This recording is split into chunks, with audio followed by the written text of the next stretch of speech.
La nipa dama wo na macho akodo ena nyalubo bodem akpena fofo pasi wona wanamta so polisa mawu akpelo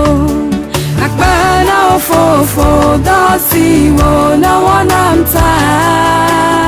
kala tomarie akbalo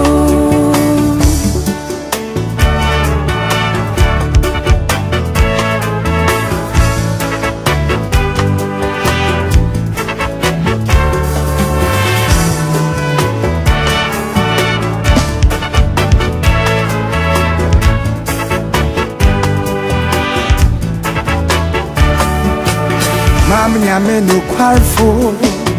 Onyame kwantrefo Dae ya de fofor Ato un super free sir Agumudio Medawa seda O sande ma aye Menu sono dodo Mesu mame nyame no kwarfo Nyame kwantrefo Dae ya de fofor Ato un super free sir Agumudio Medawa seda O sande ma aye Meni sono dodo de mitima to de Aye bio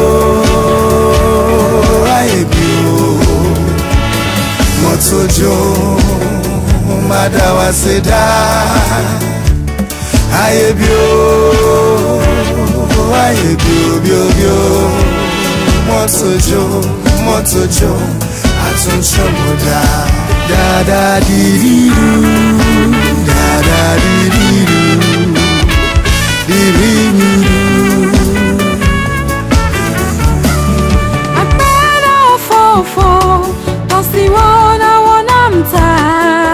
So polisa mawu Akalo yatamye globe we wodo Mauga we wodo Kala tomarie Akalo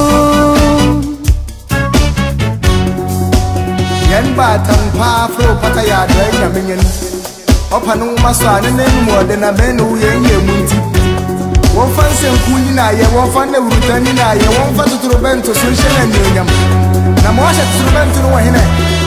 Won hye ni na yati won hye Say na ye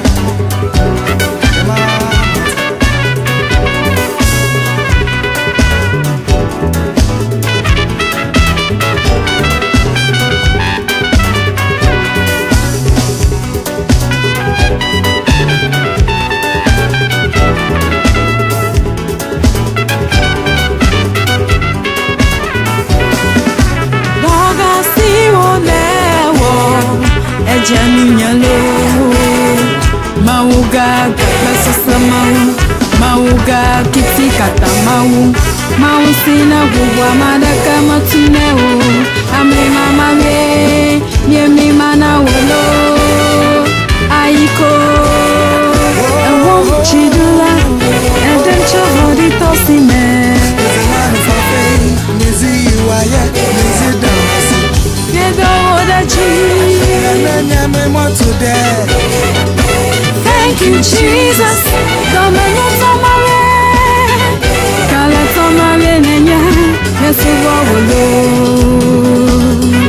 Namazo bali doji kochiri chiri, yema vona neke wo.